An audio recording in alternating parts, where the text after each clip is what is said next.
Hello students, आज बेटा हम ऑडिटिंग का नेक्स्ट चैप्टर है जो ऑडिट ऑफ लिमिटेड कंपनीज़ वो स्टार्ट करने जा रही हैं।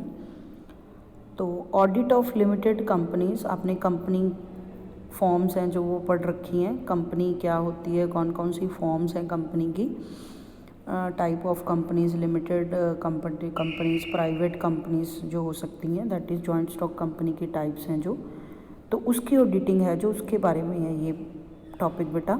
The limited company is not only a special form of business organisation but also has distinct character. उसका जो होता है, अनलाइक सोल प्रोप्राइटर जो पार्टनरशिप होती हैं, ये जो है वो हमारी जो लिमिटेड कंपनी है artificial organisation created by law है।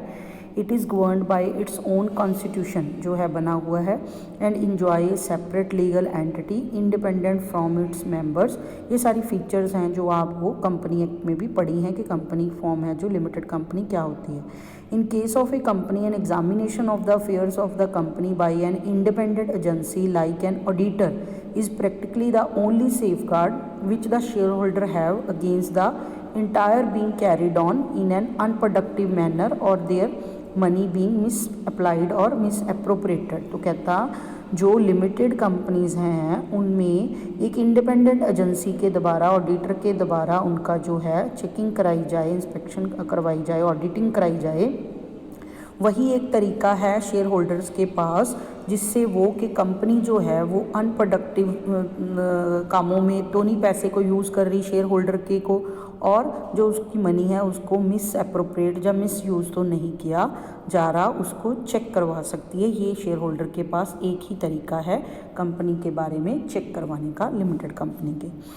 तो सबसे पहले जो प्रिमिलरीज फॉर कमेंसमेंट ऑफ जो ऑडिट है उसके लिए क्या प्रिमिलरीज हैं जो ध्यान में रखनी चाहिए एक ऑडिटर को। Auditor should go through the following preliminaries before commencing his work. First है ensure that whether his appointment is in order. तो सबसे पहले ये देखना चाहिए अकॉर्डिंग टू प्रॉपर अथॉरिटी आपको अपॉइंटमेंट है जो की गई है या नहीं एक ऑडिटर की। Second, inspection of documents, books और रजिस्टर इंस्पेक्ट करना उसने कौन से memorandum of association of the companies कि वेदर जो है क्लोजली वेरीफाई द डॉक्यूमेंट कि उसमें क्या लिखा है, आर्टिकल ऑफ एसोसिएशन में क्या रूल्स रेगुलेशंस हैं लिखे हुए हैं उसको चेक करना। तो ये बहुत ज़रूरी है इंस्पेक्ट करना सबसे पहले ऑडिटर को। Third, study the system of internal control system कैसा है एक कंपनी का उसको चेक करना, क्योंकि हम पहले भी देख चुके हैं कि इंटरनल कंट्रोल सिस्टम बहुत रोल प्ले करता है, इंपॉर्टेंट रोल, कि ऑडिटर जो है उसकी सिरदर्दी बहुत कम हो जाती है पहले से अगर इंटरनल कंट्रोल सिस्टम बहुत अच्छा चल रहा है किसी भी कंपनी में। तो ये तीन चीज़ें हैं जो उसका सबसे पहले उसने प्रिमिलरीज का ध्यान रखना है ऑडिटर में। उसके बाद है कंपनीज एक्ट 2013 के according related to appointment, eligibility क्या होनी चाहिए, पावर्स क्या क्या हैं और ड्यूटीज़ क्या हैं एक ऑडिटर की, उसके बारे में अलग अलग सेक्शंस में दे रखा है। तो provisions relating to audit and auditors हैं जो वो 139 से लेके 141 तक सेक्शन तक इसके बारे में सारा जो है वो एक्सप्लेन किया, 148 सेक्शन तक एक्सप्लेन किया गया है कंपनीज एक्ट 2013 में। ठीक है जी। तो उसके रूल्स हैं जो 1 अप्रैल 2014 से एग्जिस्टेंस में आए हैं, स्टार्ट हुए हैं।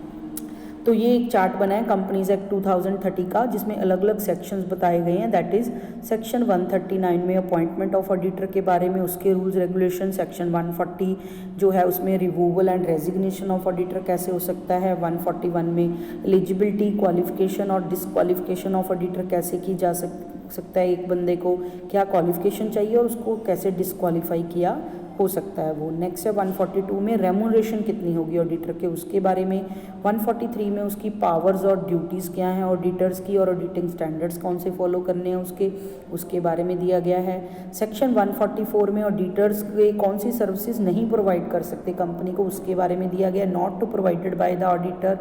सेक्शन 145 में ऑडिटर कौन सी साइन रिपोर्ट करना, उसका ऑडिट का रिपोर्ट है जो वो ऑडिट के द्वारा साइन की होनी चाहिए उसके बारे में बताया गया है। जो आपका 147 है जो that is punishment for the contravention, अगर कोई गलती करता है वो जो नई रूल्स को मानता तो उसमें क्या पनिशमेंट हो सकती है उसके बारे में बताया गया है। जो 148 है उसमें सेंट्रल गवर्नमेंट के को स्पेसिफाई कॉस्ट ऑडिट जो है उसके बारे में बताया गया है। जो आपका 146 है वो जर्नल मीटिंग के बारे में है, auditing to attend general meeting auditor कैसे कर सकता है उसके बारे में, वो मिसिंग था इस चार्ट में। तो ये थे आपके किस किस एक्ट में जो हैं दिया गया है। इसमें एक आपको कंपैरिजन भी दिया गया है कि 1956 एक्ट में कौन से में सेक्शन में दी गई थी, अब कंपनीज एक्ट में न्यू सेक्शंस हैं जो वो कौन से बन गए हैं। कुछ अमेंडमेंट्स हुई हैं ऑडिट एंड ऑडिटर से रिलेटेड, जो हमारा 1956 एक्ट के बाद 2013 एक्ट के बाद जो कुछ अमेंडमेंट्स की गई हैं।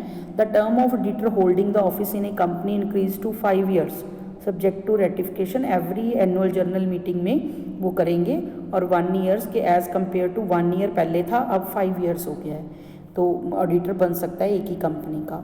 Mandatory rotation of auditor in case of listed companies के केस में certain unlisted companies and certain private companies after 5 years के बाद वो कर सकते हैं रोटेशन, मैंडेटरी और रोटेशन अगर करनी है ऑडिटर्स की।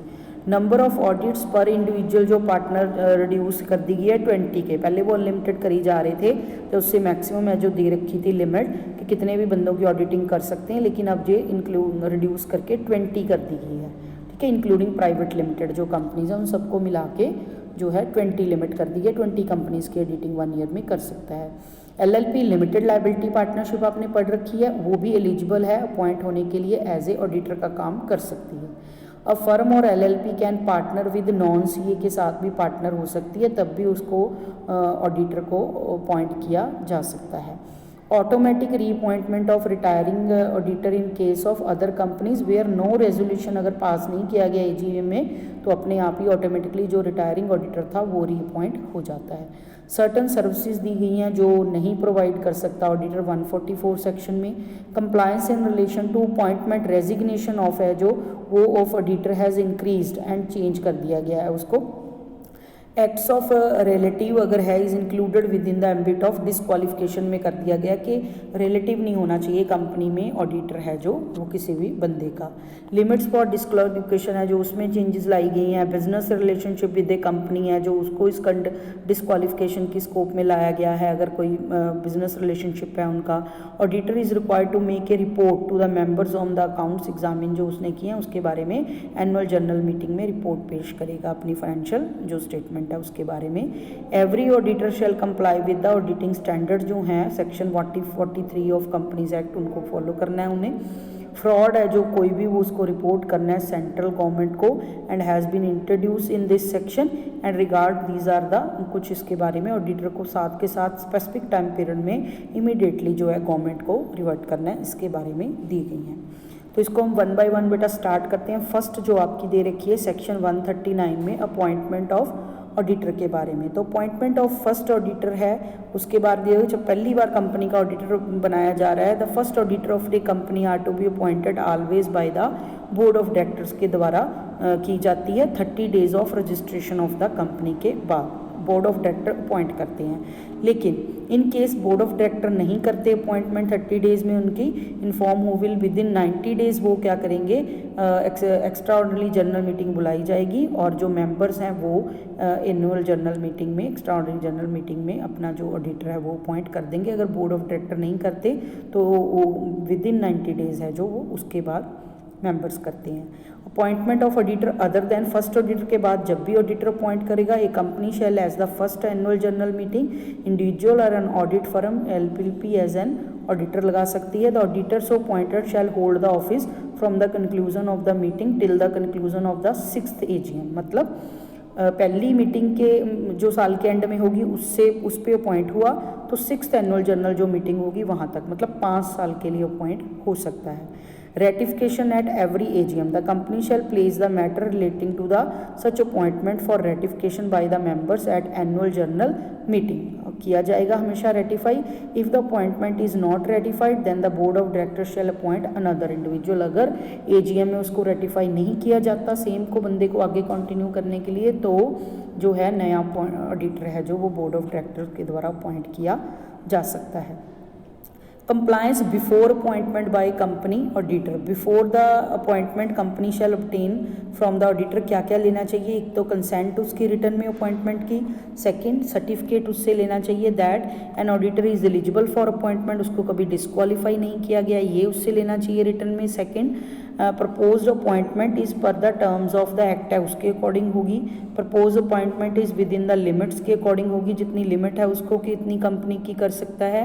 The list of proceeding against the auditor pending with respect to professional matter, अगर कोई पेंडिंग है तो उसकी ट्रू एंड करेक्ट पोजीशन है वो उसने दी है, उसके बारे में आपने एक उससे सर्टिफिकेट है जो लेना है, इन सारी बातों के बारे में।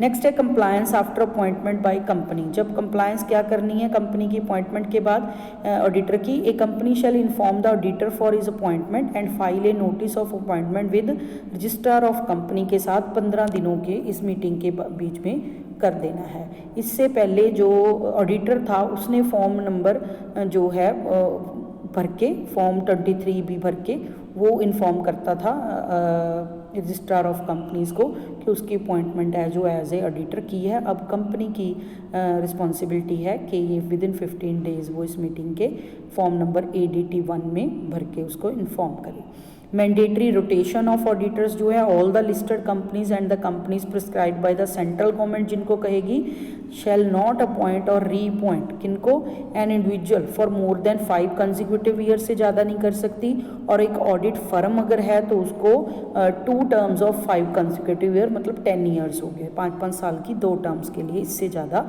नहीं कर सकती। क्लासेस ऑफ कंपनीज जो सेंट्रल गवर्नमेंट ने प्रिस्क्राइब की हैं कौन सी बताइए, ऑल अनलिस्टेड कंपनीज जो हैं हैविंग जिनकी पेड अप शेयर कैपिटल है वो 10 करोड़ और उससे ज़्यादा है। ऑल प्राइवेट लिमिटेड कंपनीज जो हैं जिनकी पेड अप कैपिटल जो है 20 करोड़ और उससे ज़्यादा है। All companies having paid up share capital below the limit mentioned in A and B but having borings from the financial institution bank और पब्लिक ऑफ ₹50 करोड़ और मोर, जिनकी लिमिट ऊपर दोनों वाली लिमिट से कम है लेकिन उन्होंने लोन्स और बोरिंग्स के थ्रू फाइनेंशियल इंस्टीट्यूशन बैंक से 50 करोड़ और उससे ज़्यादा पैसा ले रखा है तो वो भी इस कैटेगरी में आएंगी। An individual or audit firm as the case में be who or which has completed the mention term shall be eligible for reappointment as auditor in the same company for 5 years from the completion of such terms, जो है वो apply हो सकता है 5 साल complete होने के बाद, सेकंड सेशन है उसका जो स्टार्ट होगा। ठीक है, तो ये थी provision regarding rotation of auditors. The person for which the individual और the firm has held the auditor prior to commencement of this act shall be taken into account for calculating the period of 5 और 10 years.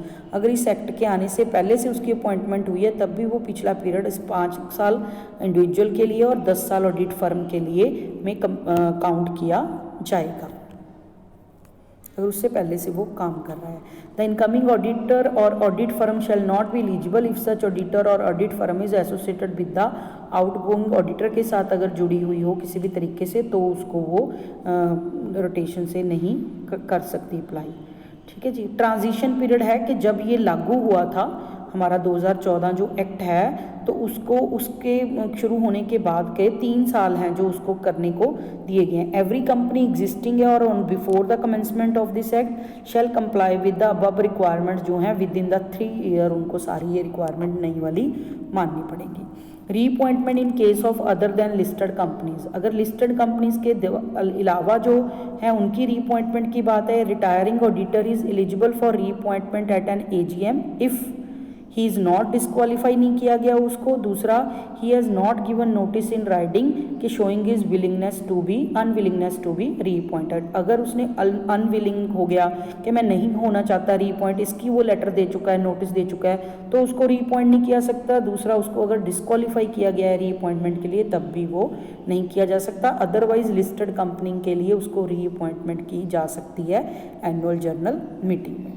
इसके बाद दिए additional rights to share holders के पास हैं कि the members of a company may resolve to provide that the time intervals at which the auditor और audit firm shall be rotated as resolved by members हैं, जो कितने time period के बाद हम रोटेट कर सकते हैं उसके बारे में। दूसरा, the audit shall be conducted by more than one auditor under the same network of audit firm. Here the same network include the firms operating under the same brand name trademark और common control. तो जो उसके under ही जो इतने बंदे काम करते हैं तो कितनी फर्म्स को उसको आप अपॉइंट कर सकते हो जो सेम ट्रेड नेम के अंदर काम कर रही हैं, तो उसके बारे में दिया गया है।